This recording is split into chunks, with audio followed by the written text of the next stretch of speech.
spirituality is the science of gods, and I think the world is ready for it. What makes you say that? As much as we try, as much as we want, as much as we strive, we cannot exhaust our karma. My karma with you, your karma with me, good karma, bad karma. When we're helping somebody get out of the pain that they're going through, are we interfering with their karmic cycle? No, you're fulfilling your karma. This is just it. Game of life. Does a soul choose where exactly it is supposed to be born and what parents it is supposed to be born to? I feel yes. On what basis does it choose that? It is again a karmic bandhan that you have to either repay or reap the fruits with this couple because they are the most helpful for you to be on this journey. What is conscious birthing? If the parents know what they're designing and they put their heart and soul and mind and brain and thought and emotion and everything into it and be present to that, you will create a palace for your child. You invoke that soul because that intention has already been set. Then what happens in the case of twins? If they're identical twins, their journey of life, ups and downs is also quite similar. But if they're non-identical twins, they can be starkly opposite. These twins will have a different foundation of prarabdha. Do you believe miscarriage is sometimes a soul level decision? Well, I tell you what, through my practice of all these years, I found they happen because of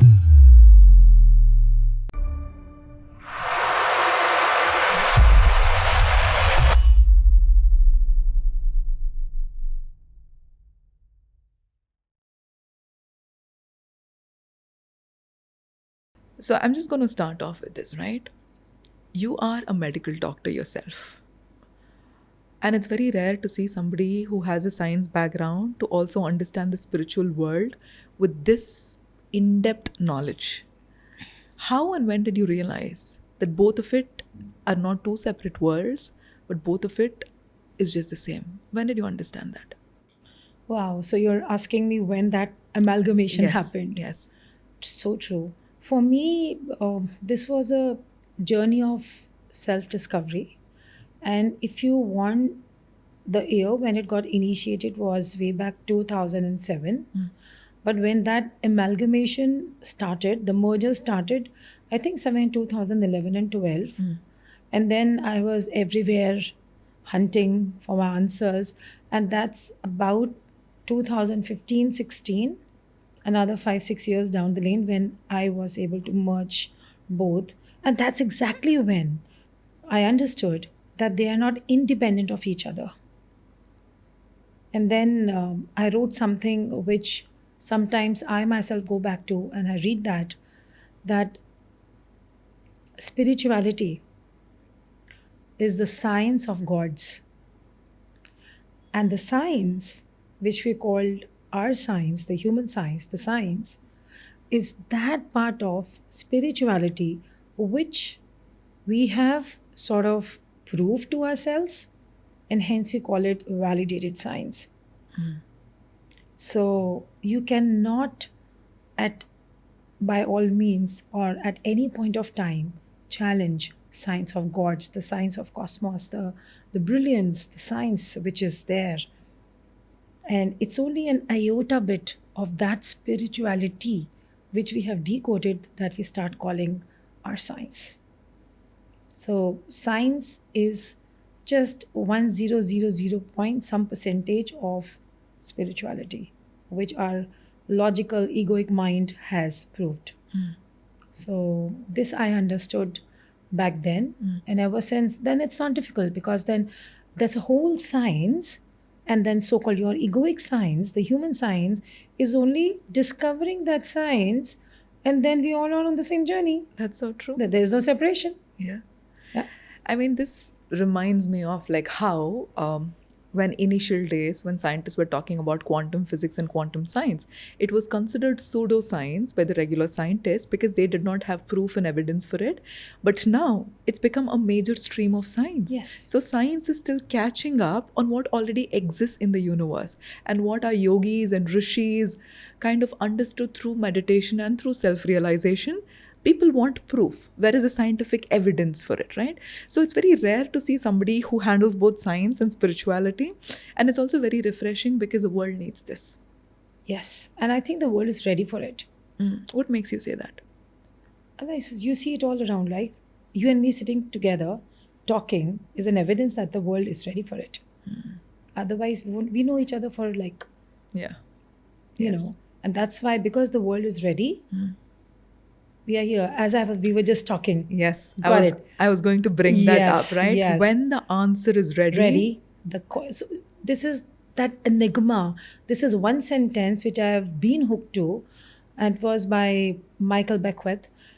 And we were just talking about him, that when the answer is ready to be delivered, question appears.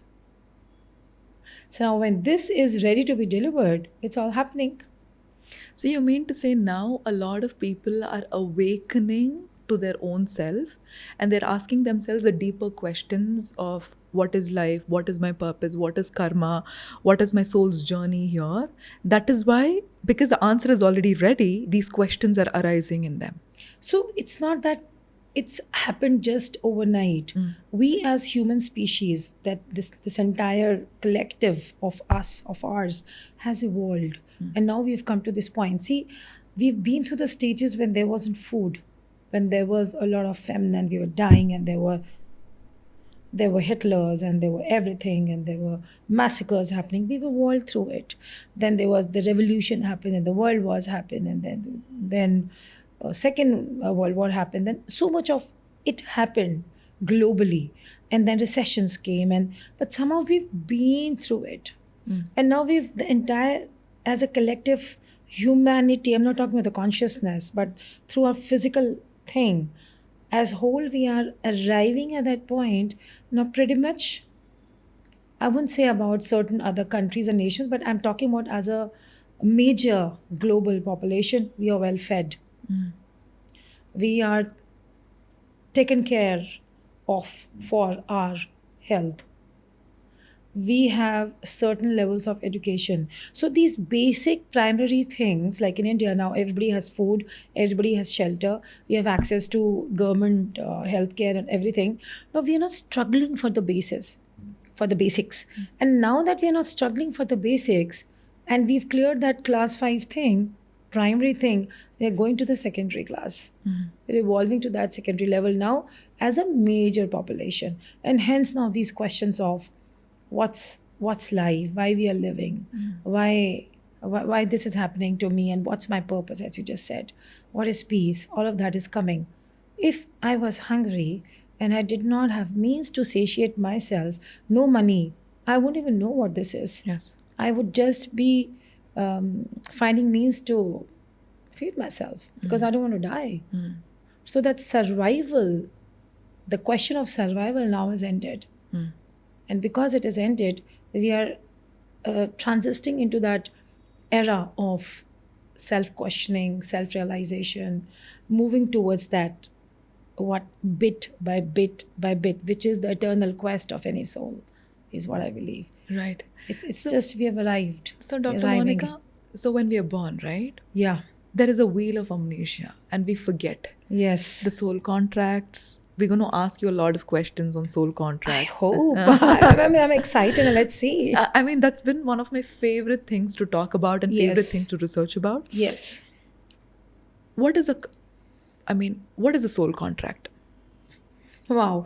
I really feel that when we've read books and scriptures, and we know, as you were just discussing also, that this world has been created as dream of Brahma. And probably Brahma just thought, let me make it an interesting game. So how do I interconnect the lives, that all the specks of lives and energies that I'm creating? Okay, let's make a game of karma. So, like we play snake and ladder, it has certain rule, and because there is certain way you go about it, you're stuck to the game. Same as ours. It's just a game which is happening. My karma with you, your karma with me, good karma, bad karma, karmic deeds. Then I've gained a lot of sat karma, so I will come back to the life to reap them. I've done a bad karma, so I would come back to the life to repay them, but we're still in a game. As much as we try, as much as we want, as much as we strive, we, I feel, we cannot exhaust our karma.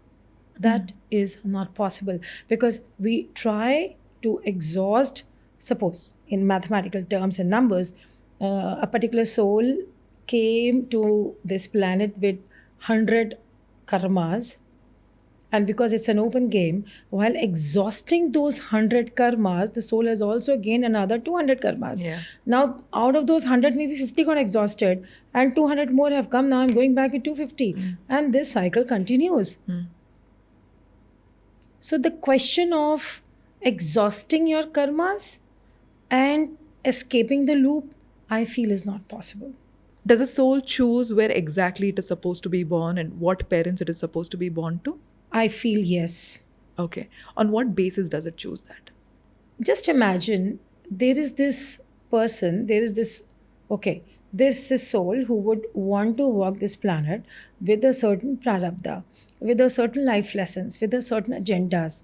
And now this soul is going to find the most conclusive, congruent pair who are also now ready to invite them, invoke them, or if not the invitation, ready to carry, and then mutually they fulfill this karmic journey. So I really feel that it is again a soul contract. It is again a karmic bandhan.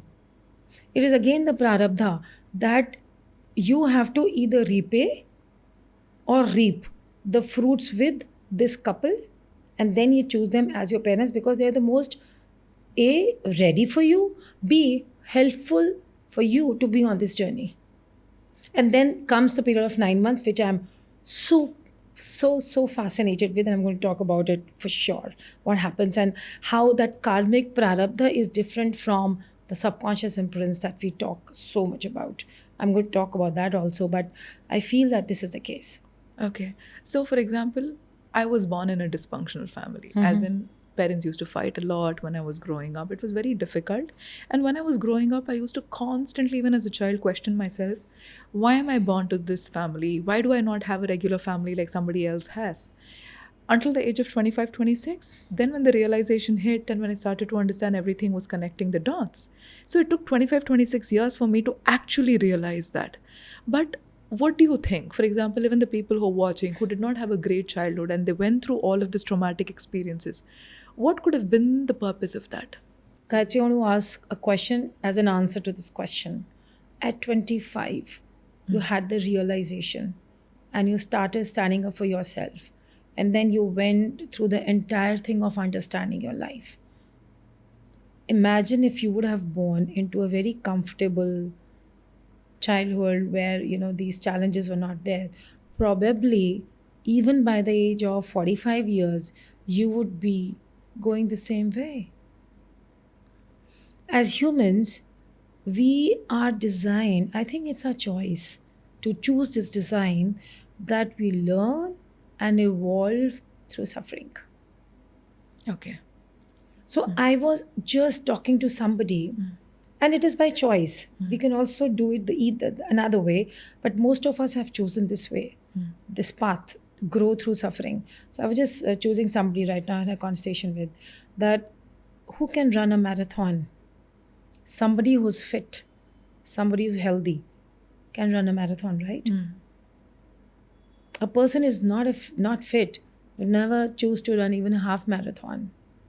So a soul who is fit and eligible to go through this complete testing phase of challenge at aka the marathon of the life is eligible, and more than that chooses to go through this marathon, because when I run through the marathon, as you said, going from point A to point B is easy and accelerated for me. Otherwise, I would learn the similar lessons maybe through my lifetime, and by the time I reach when I'm 60, 70 years old, I'll be able to decode everything. But for you, it happened at the age of 25.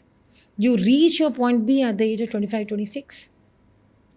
Because your powerful soul, the energy, who you were, A, were eligible for this marathon. B, you wanted so much more to learn and do that he said, okay, let me get done with all of this in my 20s so that by the time I'm hitting my 30s, I'm already doing something worthwhile and better. Thanks to your parents, your best mates at soul level. They said, okay, my love, my child, I am going to play the villain in your life so that you rise up and wake up and you do what you are meant to do. You know, an interesting thing, our best soulmates, our best people choose to be the villains of our life because through them we learn and grow. And it doesn't matter whether we hate them or love them because they're with us unconditionally at that level.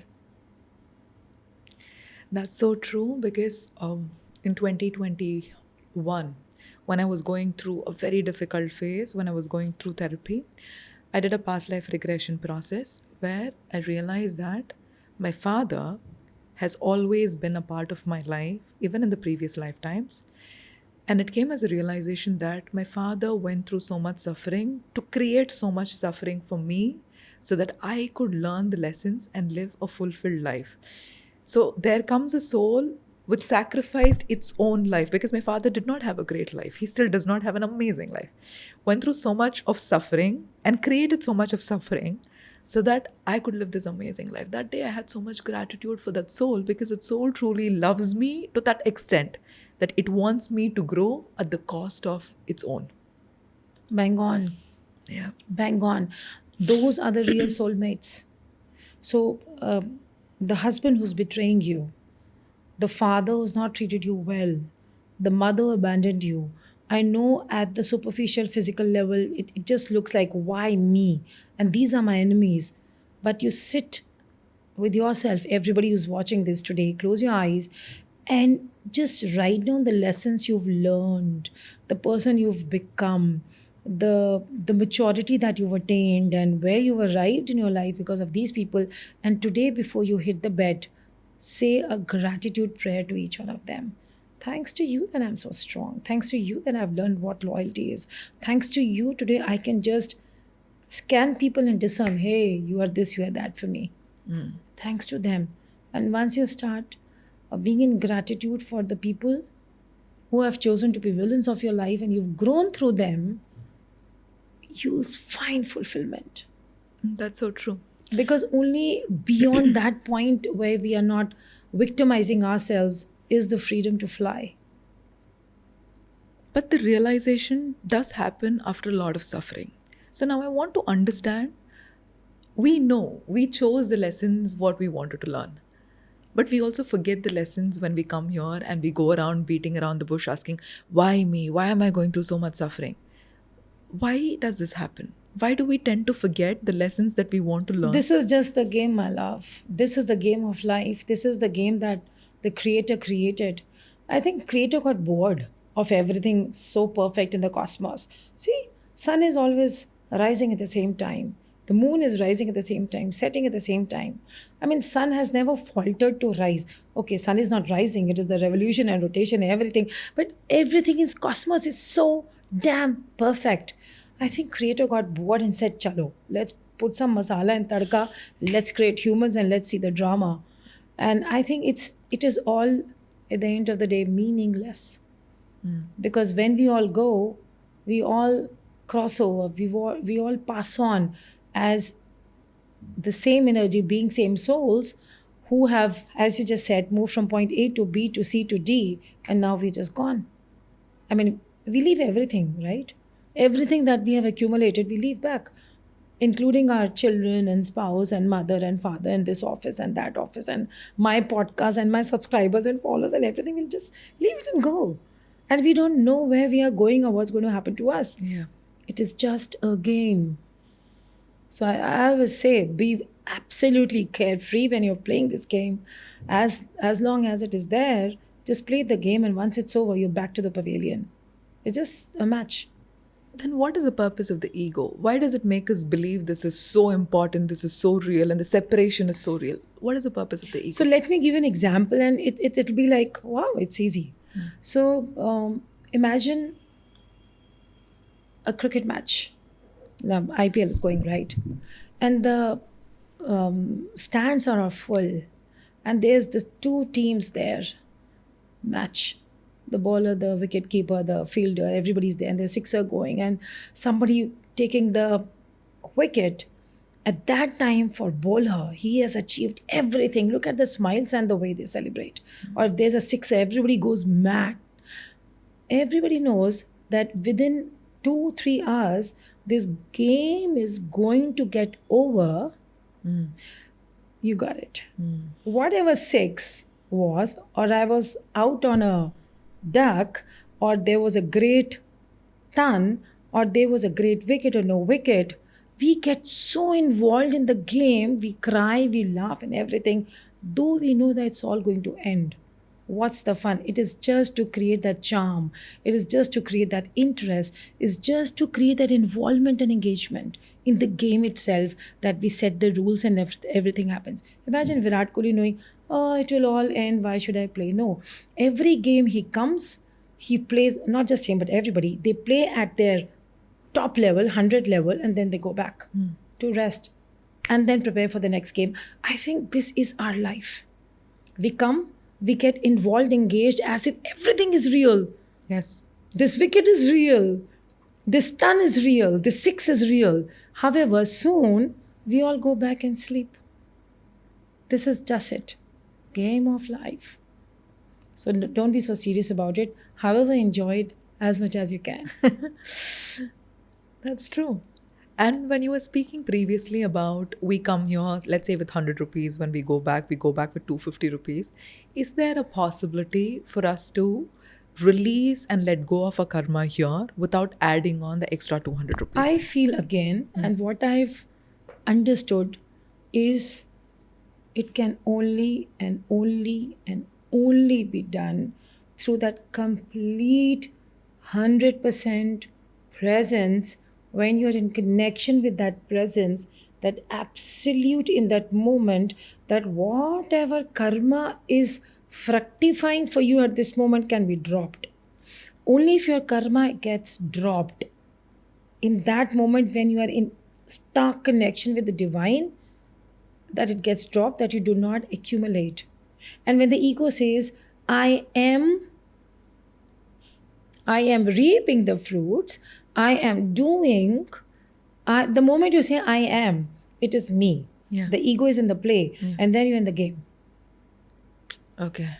The moment we are in that sync, that am goes, because if you're in that sync, you are that universal sync you are in. And that oneness can be attained just for maybe 30 seconds, not even, I mean, it's just minuscule oneness that you can achieve, that anybody can achieve. In that moment of karma, however deep that is, I think it would just dissolve. That is the only way. That's probably why all our rishis and everybody, when they sat for their tapas, I think they were just being in that complete sense of presence, where they were being one with that creator. And in that moment, when they were completely one with that creator, and that was that presence, and there was not I am, is when whatever karma they had come with at that time was dissolved. It was taken. It went. Only that way you can be non-karmic, if that's the word. Right. You cannot fulfill your karma. You cannot exhaust your karma, because that is a paradox. That is a loop. You can only drop the karma, and you and I cannot drop the karma. It can get dropped only with that stark, sharp presence, and when you're in sync with that presence. Like universe is always saying, Tathastu. So I always say this thing, that what is the universal language of universe? I think it's only one word, Tathastu. So be it. The universe is always saying Tathastu. So that is why all our imaginations, everything that we want, when we create that in our minds, sometime later it gets fructified in one way or the other. To whatever degree. Sometimes the fructification may even happen in our dreams. It may not come to the reality, but we see that happening through our minds. That projections are always coming true. So this is the language of universe. Tat astu tathastu. So the moment we are in that sync and there is no lag. So universe is saying tathastu tathastu. Suppose I'm in sync with universe, it's an overlap of presence. That's when I become that and that becomes me. And because of my mind, that focus could only be for maybe 2 seconds or maybe 3 seconds. But for those 3 seconds, I think all the layer of karma at that moment will be ripped off. Okay. Because I was so present that I was not in action. You were not associated with yourself as a doer. You were just doing because the divine just was passing through you. Correct. And for that moment, all my doings, all my karma, which was supposed to be exhausted in that whatever time, it gets dropped, never to come back. And I'm not recreating anything on that. So probably that creates patches of dropping of karma. And when these patches can grow in length, when we are completely in observance of self, we're observing in sync with universe of self, and this patch keeps on growing, growing, growing, is when we're exhausting our karma and one finds a rook. Okay, let's go, guys. Right. Probably this could be the mechanism. I don't know, but then I feel that for me, this is my truth for now. So if that is the case, then when we're helping somebody get out of the pain that they're going through, are we interfering with their karmic cycle? No, you are fulfilling your karma. Now look at this another backstory. Okay. You got that already, Gayatri, but let me just, Now, suppose you are the one who are the healer, and there's somebody who comes in pain, and through you, because of you, through you, they get healed. Then we would say it is your karma to help X, Y, Z, and so many number of people to get through this journey of their pain, and you were prepared for that through your painful journey, so that now you have a context to what they're growing and going through actually, and you're helping them.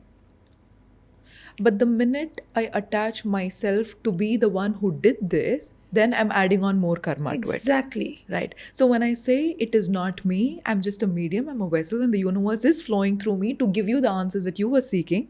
I'm not taking any karma. I'm just Or the credit, got it. or the debit. Yes. It is all credit and debit game. So what I say, so now all everybody that I'm working with, they've always heard. So when I say, oh, you are this, you are that, I said no. I'm being used by my masters of the universe. It's their grace. They have used me. And you are ready for that.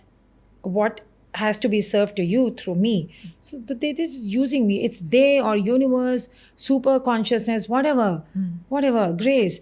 They've used me to help you, and it's done. I have done nothing. I've done nothing. I'm capable of doing nothing. I and you are same. So we're not taking any credits, no debits, we're neutral. Okay. We cannot actually.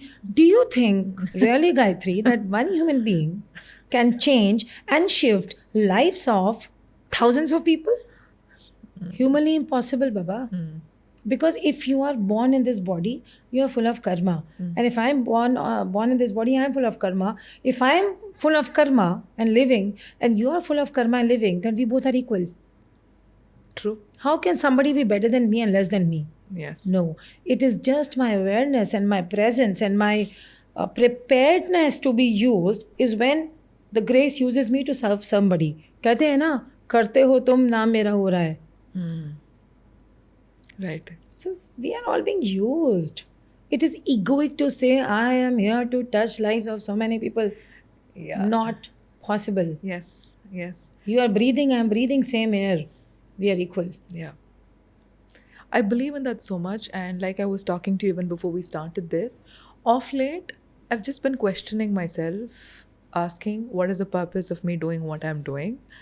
Because even when somebody comes and says, you've changed my life, you've touched my life, it doesn't change anything inside of me, because I for a fact know at some point of time when I needed the answers, somebody came and gave me the answers. Now it's my job. I wouldn't say even it's my job. I'm just inspired to do that for whatever reason it could be at this point of time.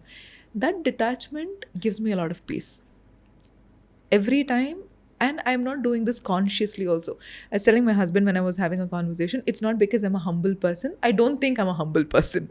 But It's not even from humility. I think this is the truth. The answers that I'm getting, the thoughts that I have, the feelings or the insights I have, it's coming from somewhere else. How can I own it and say, I had this? It's beautiful. True. It's beautiful. It's true. It's like there's a class. Remember when we were in school? 40 children in one class, and the teacher is not there.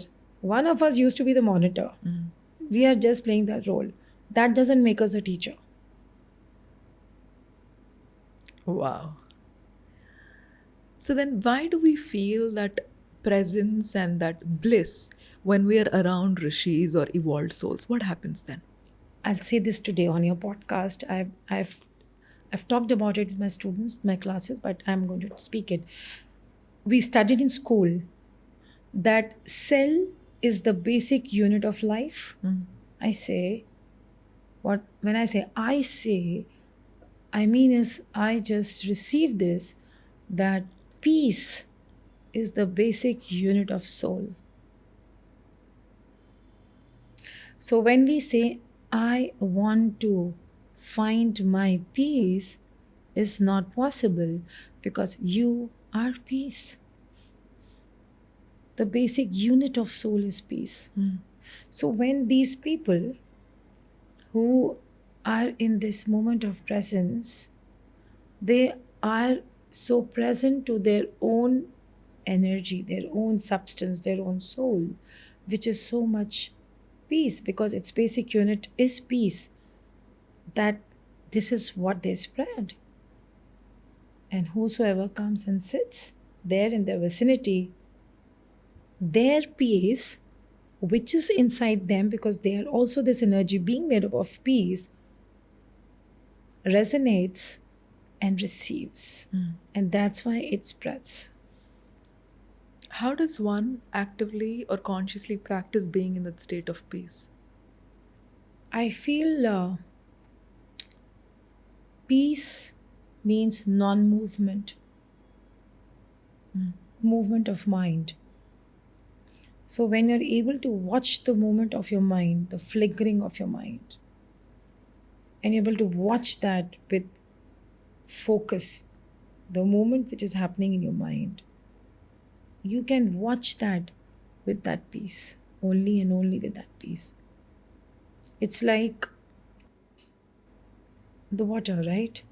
When there's a thunderstorm, everything is everywhere.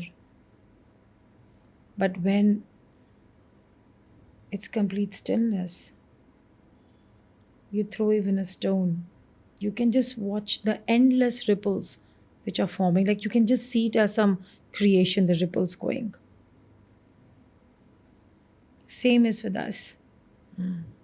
So when we are able to be in complete stillness, first is the stillness of body, no movement. You sit, the game that we played when we were young, statue. Say statue, become statue. And let the involuntary movement which is happening inside you happen. First is the physical body stillness. And then you close your eyes or not close your eyes and just watch the movement of your mind.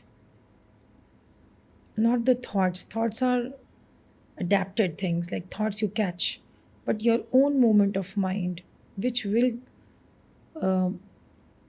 receive thoughts or give out thoughts. You just watch the movement of your mind. In that moment of your mind, you will find stillness. Like we breathe in, we breathe out, and there's a pause in between. We stop and we breathe out. So there's this pause. So when this movement of the mind is happening, in between, there is stillness. And we just focus on that stillness. And that stillness, everything opens for you. And why are so many people struggling to find that stillness? Because there is so much of movement in mind and in body. We are just moving. Our mind is so captivated by engagement. Our mind is always wanting one thing or the other. It's work or home or TV or news or reels or shorts or YouTube, or then my food, then my maid, then my husband, then my child, then my daughter, then my school, then my podcast, then my work, then my session, then what's going to happen, then my ads, then my income, then coming back to my parents, then their illness, then their doctor, and then I'm sleeping. Oh, let me check my WhatsApp. Then I wake up. Oh, I have to do my gratitude prayer. I've done it. Okay, I have to shower. It's constant. It is constant. This is the moment. That's why. Because I feel the stillness is between the moments. And that is why these patches are so random and they just appear and go. Like small dots on our timeline. Like one dot happened, I wasn't present. And then 1 kilometer goes, and then one dot happens. You know what I'm saying? Yes. Yes.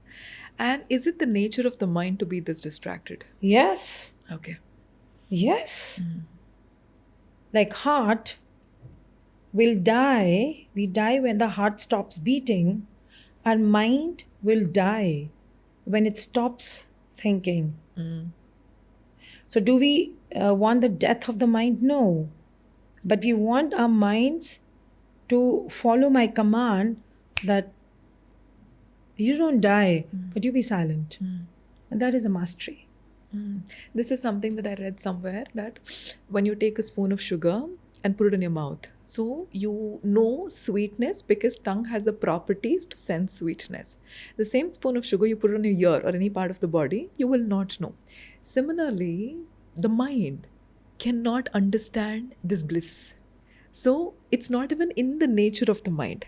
So only when the mind becomes quiet, and I wouldn't say we become mindless, I would say when we become thoughtless, mind cannot even understand what it is. That is why it's so difficult for us to explain it to somebody, because explanation comes from the mind. So it's kind of difficult for us to Yes, explain the yes. experience. As much as we talk, we are always in the mind. As much as I am talking, I'm thinking, Yes. or thoughts are happening involuntarily, Yeah. but there is a movement still happening in my mind. Yes. And if I'm able to see and watch that stillness between the moment, I'm present to that grace, even now. So you were talking about the importance of conscious birthing. Ooh. A lot of people, because I think that is your purpose, right? To create the new earth, bring souls into the new earth. Talk to us about it. What is conscious birthing? Wow. The same presence. The same presence. See, I always say and maintain one thing. And I would repeat, because I feel this is a fundamental that we always, it's never going to be enough as much as you speak on this, that whenever we are, like you did this beautiful studio, so much of planning went, this color, this decor, everything. Then when we are constructing the house from right from the basics, you work on the foundation and then you do the vastu and the puja and the soil testing and everything. This is about allowing a new life, actually creating that new life inside the womb from 2 cells to trillion cells. How can this entire project be random when a mundane project like creating a new house is so important? If that is so important and it is so much planned by architects and vastu people and the interior designer and us together, then this project, which is 2 to trillion cell, and this project who'll one day be delivered and grown to an adult, is going to walk this planet in its own way, can be a random thing. No, it cannot be a random thing. There is architecture, there is creation, there is interior, there is exterior, everything is happening. However, it is like I have this 500 square yards of plot, and somebody random people are making the foundation, somebody's making home, somebody's made a 20 by 20 bedroom, somebody's making a 5 by 5 kitchen, and everything is randomly happening. And I'm moved into a house and I'm saying, oh, my kitchen is only 5 by 5 and my bathroom is 20 by 20. Man, it will be because you were not there when it was being constructed. And then we live in that same house all our life saying, this is so disproportionate. My life is so disproportionate. Why this area of my life is so constricted? Man, you created constructed, you were created constructed. If the parents know what they're designing and they put their heart and soul and mind and brain and thought and emotion and everything into it and be present to that, you will create a palace for your child in proper proportions, and then this child will live like a king, the king size, because now everything which was needed as foundation of life gone as a foundation of life.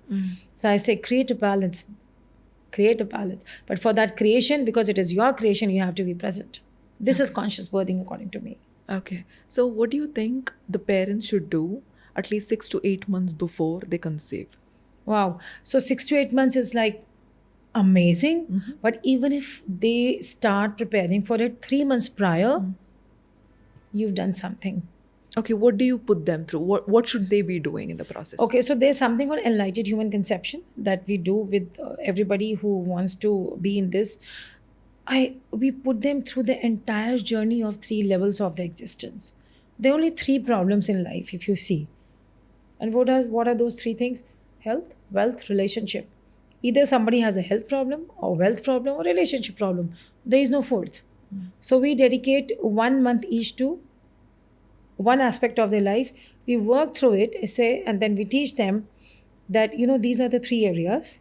And science of epigenetics proves that you will 100% pass on these areas to your children, to this coming being. You better be careful what you're giving to them. Pass it on to them. You want to pass everything that you have as your gunk or as your prized possession as is, or you want to filter it. So these 3 months, we teach them how to filter it. It's the entire process of filtering it.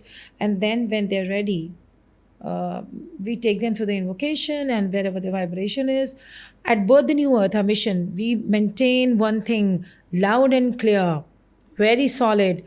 You attract as your child who you are and not who you wish for. Okay. So I want a saintly child, successful child, healthy child. Hello. Where's your health? Where's your mind? Where's your emotion? You're exactly going to attract your carbon copy. So become that who you wish to conceive. Okay. And that is why the parents so proudly say, oh, this child is just my carbon copy and gone on me. I said, God bless the child. Okay, so for example, let's say at this point of time, my level of awareness is X, and I work on myself and I raise my level of awareness to Y. And my child, whoever is supposed to be born through me, do you think there are different souls who are ready at every 100%. Okay. 110, 2000%. Nothing is carved. See, your destiny is not carved in stone. What happens tomorrow is a complete reflection of what happens today and happened yesterday. Similarly, who I am today, I'm going to conceive in proportion to that. But who I am 3 years down the line, I'm going to conceive somebody proportional to that. That's how my 2 children are always going to be different. Same house, same environment, same food, same mommy, same daddy, same gynecologist, same pediatrician, same hospital, same society, same Chennai, same weather. But my kids are different. Why? Because my vibes were different. So who I attracted was for different. So they're fundamentally different children. And who am I? What am I supposed to learn through this child? And what am I supposed to learn through this child is always going to be different and separate. Okay. So who am I attracting at that point in my life as my child is going to be so different. Then what happens in the case of twins? You will see, it's a very interesting question.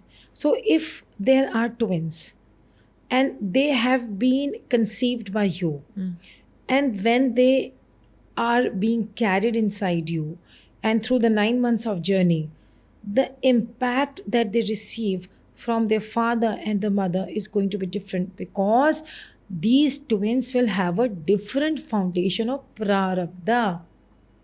If they are identical twins, it means when they come from the same egg and they're so similar. You've seen, you will see more or less in kids of identical twins, their journey of life, ups and downs, is also quite similar. Okay. But if they're non-identical twins, they can be starkly opposite. Born within the difference of a minute or 2 or 3 or 5 minutes, but you will see how their life is going in one direction and others' life is going in another direction. One would get married, other would get divorced. Even this could happen.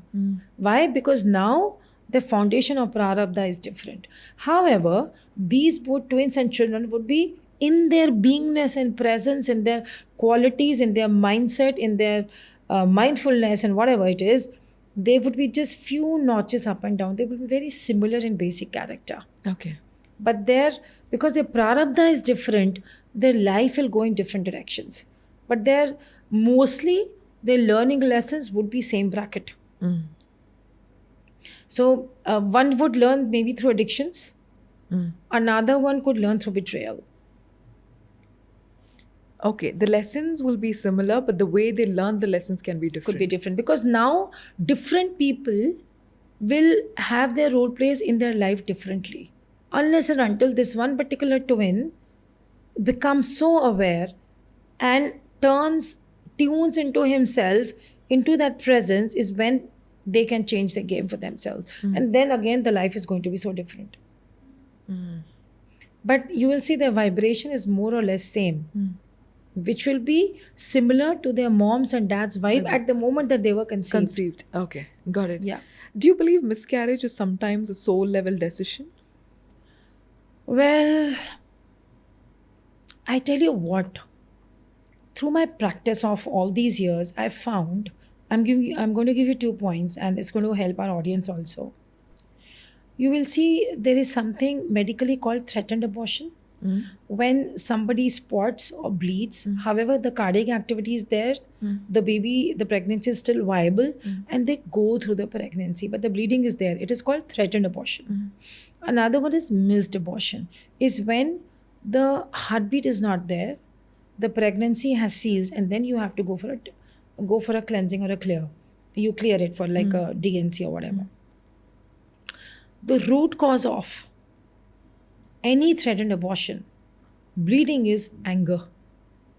This I have researched, this got stamped, and I've got n number of case studies to prove it. And IUDs, intrauterine deaths, or miscarriages which happen, like the termination of the pregnancy on its own, which is also called medically the spontaneous abortion, they happen because of fear. I have interviewed, when I say interviewed means asked, like, I don't know, thousands of my patients now, that whenever there is a miscarriage and they miscarried, and I'm doing a scan, I always ask them, what are you afraid of? And they'll give you the list of fears. And how are you feeling? I'm very fearful. And I'm sure that the people who had miscarriages is going to relate to this. Fear is the foundation of a miscarriage. Anger is the foundation of a threatened abortion, like a pregnancy which can result into a termination of a pregnancy. So again, science, medical science would give you 10,000, like when I say 10,000 is enough reasons, progesterone levels and your hormones are not in balance, your cervix is dilated, or your endometrium is not enough, all that is fine. But understand that is still your biology. And your biology is the consequence of something. Correct. It is not the thing. Your biology, as I always say, is the consequence of your chemistry. Means the biochemistry, the molecules inside your body, the hormones inside your body. And your chemistry is the result of your mind. Because everything comes from here, which is your pituitary. It is sitting out here. So ultimately, biology is only an end product of what is coming through a chemistry from the higher self, from the higher part of you, not the higher self, the higher part of you, which is pituitary right here. Okay. Now, rather than just treating, that is why we had a medical terminology called RPL. You know what is RPL? No. Recurrent pregnancy loss. So they're women who come to us, like us means the doctors, with the history of 7 miscarriages, 3 miscarriages, 5 miscarriages. We do everything. This lady came to me from a city of Meerut, which was 250 kilometers from my hospital, and she heard, and she just came to me. I think that was again also to 2017, 18 somewhere. She came. She said, I have 8 miscarriages, history of 8 miscarriages. I'm pregnant for the 9th time. And she had undergone all tests possible, like everything, karyotyping and everything. I don't know, and I don't know what to do. Come six week, 8th week, I get pregnant like this, but the cardiac activity either doesn't come, or if it comes, it stops.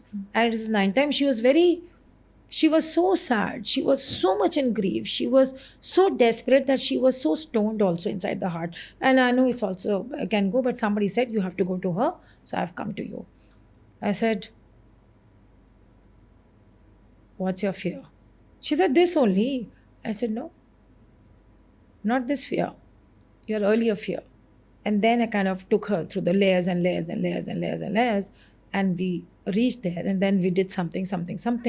And she just knew what is the root cause of a fear. She worked on that fear because that was the root cause of all the miscarriages. And then nothing. I just gave her same treatment, few progesterones and some injections and some this and that. And then she came, the heartbeat was good. Then we did 13-week scan, all good. And ultimately, she delivered a healthy 3.5 kg boy. And it was the 9th pregnancy after 8 miscarriages. And she just worked on the root of all the fears which was coming from her childhood, which was so deep inside. Okay. And we as doctors, and all thanks to my fraternity, we work so hard. All the people in my fraternity, all the gynecologists, my colleagues, everybody, they work so hard. And we do all the prescriptions and everything, but this is the root. And this baby survived. Of course, it is not, we cannot scientifically say, and it can always be challenged because this is not tangible. Yes. However, what I say is, whatever that is, we lost 8 babies, and whatever this process is, after this baby survived. For me, this is enough. For me, this is enough. And this is how we've helped so many women go through their pregnancies and achieve great results. And for somebody who's watching this right now and who want to conceive consciously and want to attract a soul that is evolved, how does one start with the process? Who you want as your baby, Gayathri? You're asking me? Yes. I think somebody who's evolved in their own spiritual journey who'll also help me evolve in my own journey. That is everybody. That is every soul. Because we all are souls on the path of evolution at different levels. Now let's go to more concrete, tangible version of your child. Close your eyes. Who you want as your kid? Can I say whatever is coming in my mind? Yes. Okay. I think I want a child who is a scientist. Ooh. Yeah. And who kind of understands how the universe operates, how it works scientifically, and brings into this world some solution what the world is looking for. Exactly. So you wish actually to invoke a soul, have somebody walk through you on this planet who is in sync with Mother Nature. Right? Yeah. Who wants to do something and give back to the Mother Nature. Yes. Who wants to solve problems of this world scientifically, Yes. however, in a progressive manner. Yes. Right? Yes. Become that. That does not mean that you need to learn quantum physics or science or become a scientist. Be present to the progression of Mother Nature. Connect with 5 elements and daily connect with Mother Nature and say, Ma, Mother Nature, Prakriti, how can I be so deeply in sync with you that I can serve you? I can work towards your preservation, your conservation, your progression, your peace, your light. You just do this much of connection. You will see, you will start meeting people. You will start getting those reels and shorts and everything. This is how universe works. And you will find what's happening in this world on these lines. And then you go into that vibration, you invoke that soul because that intention has already been set. Now, it brings me to the next question. Do I have this desire because that soul has already chosen me? Or because of me having this desire, am I choosing that soul? Who came first, hen or the egg? Okay. Okay. Some things are just paradox. And to answer these questions is foolish. It's non-conclusive. So there are certain things which we should not even go into because this is a mind, and mind can engage into it, and we Right. can just get into the loop of it. Right. So let's just drop it. Yes. It is, however elusive it is not conclusive. You will never get this answer. Why waste your time? And do you believe in past lives? I have a different version of it. Okay, please tell me what it is.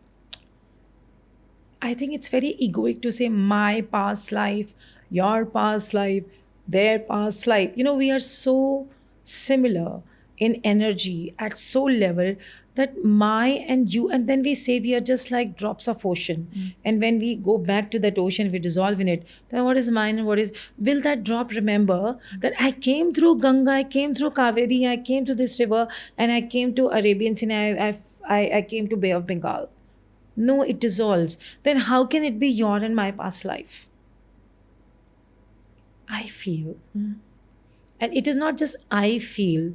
I know it is a collective knowingness, and I also gather this through a collective knowingness that probably it's like a universal library. It's like a universal consciousness collection, collectiveness.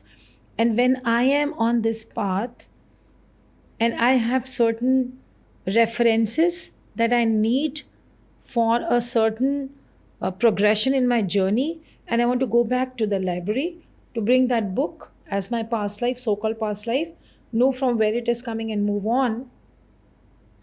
I just go to the collective library, and whatever is needed for me, I draw that book and I get benefit out of it, considering it to be my past life, and I move on. But if you regress, 10,000 people, at least 1,000 will say, I was Jhansi ki Rani, I was Mughal Badshah, I was this. How is that possible? Because there is no my and there is no yours. It is so oneness. We are so much in oneness that our experiences also become one. And probably when a soul goes, and whatever so-called past life karmic thing, they get logged. As there must be some mechanism where everything gets logged, kind of a record or whatever. And then when I'm going into regression, I'm working on, suppose my agenda is to know why this emotional turmoil, and I want a reference for my cleansing. Then I go to that record and I bring the book of fathers, where fathers give their daughters a difficult time because that particular notion is going to heal me, and then I log it back to be used by somebody else exactly in this manner. I and you are not so important that each one of us will have our individual past life. No, we are not that important. We are very generic, general people. We just come and go. This is such a fresh perspective when it comes to past life. So it's basically we kind of access information from the universal consciousness, and we access the exact information that is required for our journey in this moment. And once it is done, it is used, it is put back again there so that somebody else who needs it can use it at this point of time. It's put back, it's there, we don't know. But then you just keep on going and asking. So I was a warrior. I was a World War II fighter. And I was Maharana Pratap. I was Jhansi ki Rani. I was Kalima. I was Bhakt. This, that. So many people have regressed to those points because now, what does Maharana Pratap, for example, somebody, Jhansi ki Rani stand? It stands as an epitome of a woman rising to her epitome of courage where she fought somebody. And for all the women who are on this journey of self empowerment, they will relate to that character which was created in the past, Jhansi Ki Rani, and then Jhansi Ki Rani, through being that Jhansi Ki Rani, they heal. Use it, no. What's the problem? Right. Coming back to the next question of trying to understand how the preparation phase needs to be, I want to understand what is Garbh Sanskar. So, Garbh Sanskar, as much as I understand, okay, first ask me the question, what do you mean when you are doing subconscious mind impressions and imprints? Subconscious? Mind imprints. So, we Okay. do something called awakening in womb, and we have 11 codes of subconscious mind imprints that you offer to these kids. And it is called the subconscious mind impression, prenatal subconscious mind imprints, right? And then it's also one of those frequently asked questions that how is this different from Garbha Sanskar? So, as much as my knowledge of Garbha Sanskar goes, it is about beautifully about eating right, preparing right, doing the right things. It's about mantras, and it's about communicating with the kid and all of that. But when we are working at the level of subconscious mind impression, and like we do awakening in womb subconscious mind impressions, we have it at 3 levels. Level 1 is de-weeding level. So we de-weed the subconscious. Level 2 is seeding level. We seed the subconscious Of the child. of the child. Okay. And this does not mean playing with their destiny. It only means you're offering them the platter of fresh, nice, organic vegetables and fruits, and they will choose and pick from this. Okay. You're not offering them any junk, Okay. correct? So this is seeding, and the last phase is nurturing. So you've de-weeded, then you seeded, and now you're nurturing it. And this includes all the other beautiful aspects of Garbha Sanskar, of listening to this, doing this, writing this, understanding this, all of that is included. However, what I see is on the board, which is so full of stories, if you write another stories, random or aware, it would still remain a clumsy story. Unless you clean the blackboard or the whiteboard, even if that's a dot, it would be visible, right? A single dot would be visible. And you've written something like a beautiful, cursive, nice writing, it will be more attractive and visible. Exactly with our subconscious. Right? So when you're putting that manure, that sunlight, sunshine, or water to nourish your child through Garbha Sanskar, remember, if the de-weeding has not been done, then not just the seeds that you're putting will be nourished, even those de-weeds will be nourished. And that is why you see, come what may, even after so much of Garbh Sanskar, we have such profound individuals. However, those traits, epigenetic traits, which are sitting in them, sit in them, and they continue to sit through them. Because the de-weeding has not Not happened. been done. Okay. Not been done. Okay. So this is so we kind of go a little deeper, and we do a lot of different genres of work, and but this is the outline. This is the outline, and we've kind of structured in a, now that structure is possible after 11 years or so of the work, and what works best and how it works and what should I do, not do. So I formulated now after this 11 years of, it's okay, after 11 years of research, that structured and formulated it into 11 codes.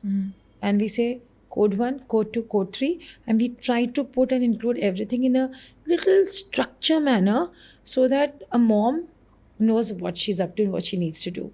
And if she flows through this journey, she's automatically going through the 3 phases of de-weeding, seeding, nurturing. Wow. So for all the parents who already have a child, Yes. how do they make sure they don't traumatize the child even more? Should I be truthful? Yes.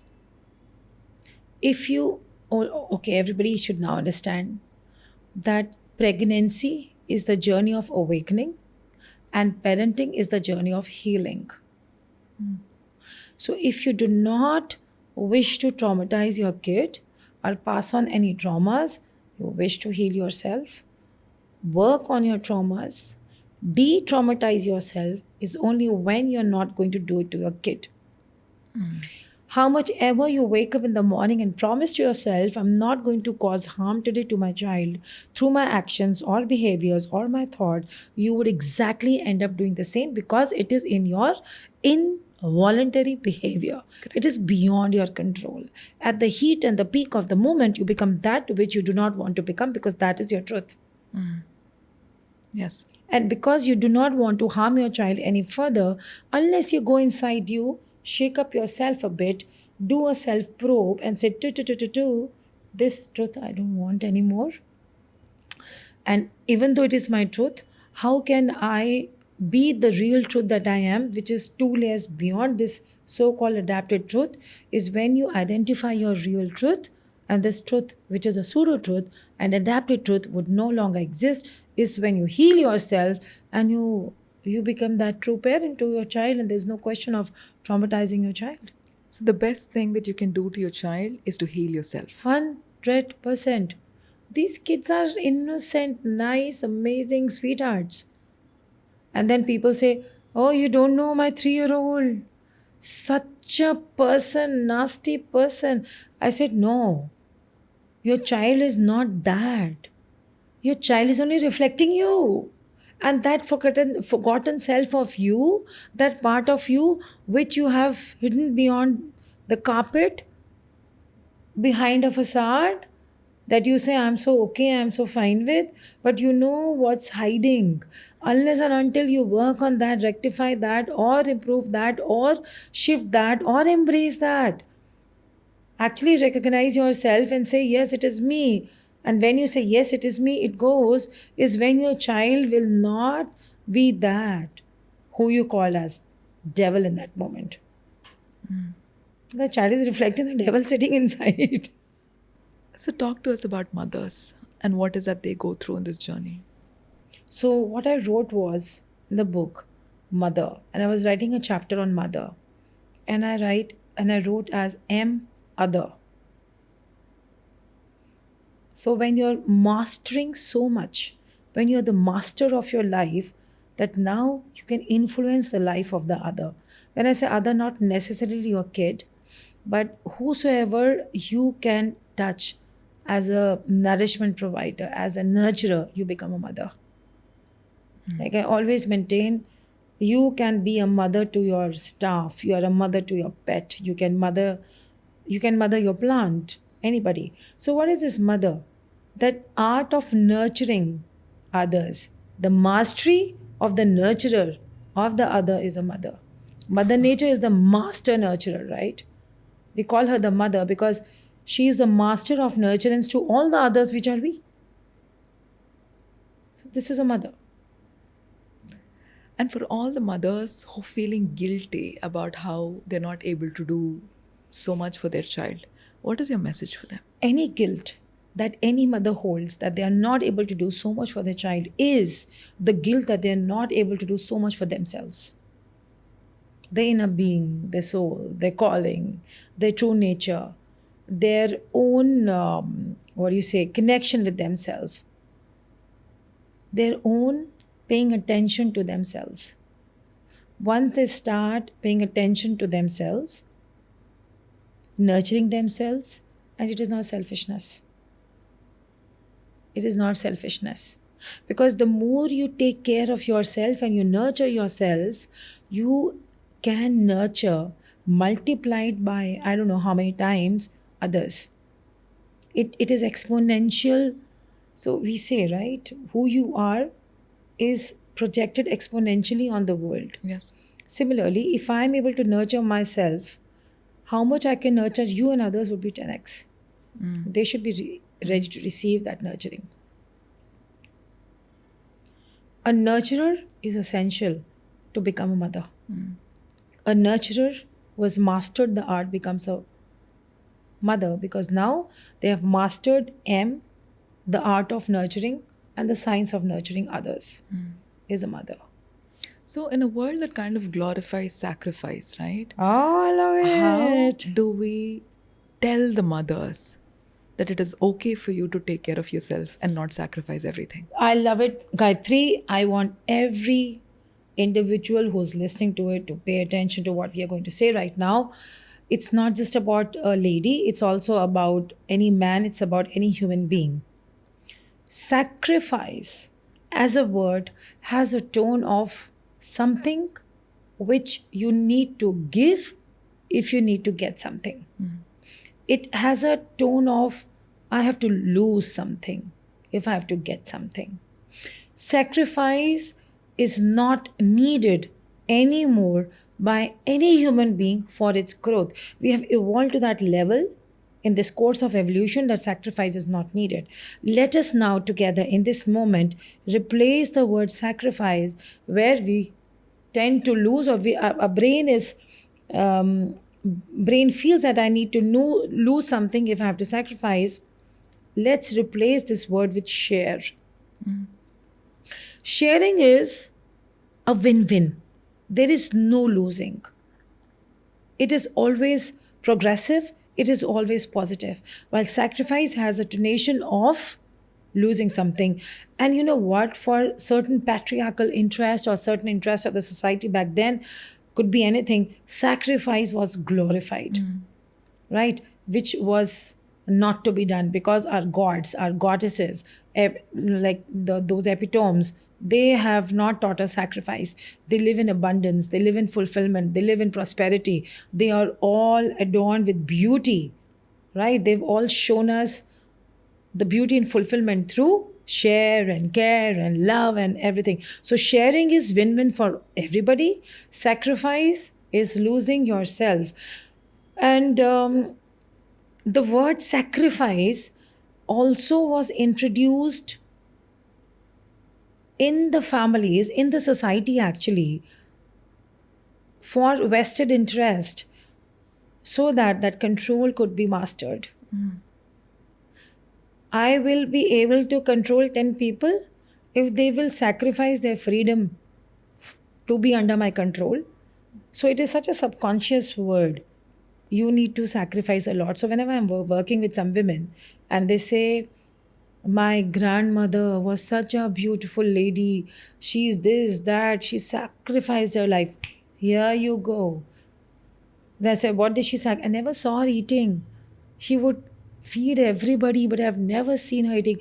I said, go back today into her shoes, and how would you feel? You're cooking for 15 people, not had a morsel, sleeping and not having your food, and everybody sees you only working. Can you even relate to that woman? Would you like to do that? No, we cannot. Because the virtues, so called virtues, at that time they were equated to sacrifice and all of that. But it's time to drop sacrifice from our vocabulary, from our beingness, from the way we conduct ourselves completely. Let's be in sharing. Let's be in sharing. Let it be win-win for all the grandmothers. Obviously, the grandmothers have changed today, but let sacrifice be not there. Let only sharing be there. Replace it completely. So the day you drop sacrifice, you're dropping lack, you're dropping, replacing, I have to gain something, I have to lose something. You're completely letting go. You're removing this paradigm and you're only saying, if I'm getting something, I will also give something. If I receive something, I give something. If I give something, I receive something. Now it is mutual. Now it is equal. Now it is between us. We are together. We are equal. So now we are arriving at this when sacrifice needs to be dropped and sharing needs to be the title, the way forward. When we heal the ancestral trauma, what happens? A lot of shifts happen. So I'll give you an example. So I had this program where we do a lot of things, 11 days online live. And by the end of it, somebody came to me, and so many people come to me and say, I just fell sick and I was changing doctors and nothing was happening. And then after 40 days or 30 days, I healed myself and the medicines were not helping. But I just came to recovery. So I lose motions, then I had this wheeze, then I had this strange cold, then I had strangest fever. I thought I'm going into some kind of that non acceptable space. I just wanted to sit with myself or I wanted to sleep. So this all happens when you are doing deep ancestral work. Okay. Because what your ancestors through have gone through generations and generations and generation of trauma or the things sitting inside your cellular memory, when that breaks, when that goes, it will be flushed out of your body. And this flushing happens through your physical symptoms. So they typically last from a week to 40 days to 2 months. But once that entire process is over and they come back, it's like we feel light. I mean, I don't relate to this anymore. And sometimes they don't even remember their stories. Okay. It goes from such a deep cellular level that I don't remember this. Like, I don't relate to it anymore. So this is the question you ask, how? No, what happens? This happens. Or for somebody, it can just like somebody I was working with, they said, I just felt sleepy and I slept for a week. And I could not, I just did not want to work. I was always sleeping, I was yawning, I wanted to have a lot of water. Again, there is some internal shift happening. From cellular memory, you're releasing something, it is being replaced by something else, and your body is now acclimatizing to the new set of impulses, new set of hormonal combination, new set of things, the new cellular shifts which have happened, and our body is acclimatizing it. So now you want to sleep because the body needs to work in rejuvenation, in repairing itself, all of that. So different people will have different symptoms. And somebody may have nothing, but they will say, I just feel light. I don't know why, what's happened. Nothing at the physical level, but I'm feeling okay. That's also possible. And so for everyone who's watching right now, what is your message for them? If you are listening, I will look in the camera. Okay? It is time for you to connect with that authentic part of you, because there is nobody who's judging you. There is nobody who's against you. There is nobody who's going to poke fingers at you when you're authentic. And there's only and only one person who will reap the benefits, which is you, because you will become free. You are living this life for yourself. Live it in complete freedom. You do not have to put on masks and facades for anybody else today. Become free, completely free for yourself. And this freedom you can only grant to yourself by being true, by being authentic, by telling people who you are, and not by putting on some mask and facades and pretending to be that who you are not. This is a baggage you're holding to impress others. It's futile. This is amazing.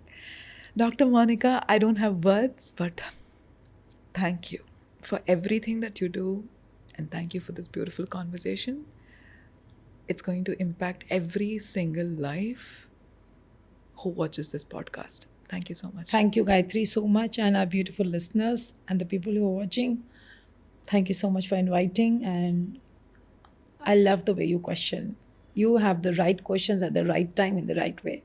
That's so beautiful. Yeah. Thank you so much. Thank you.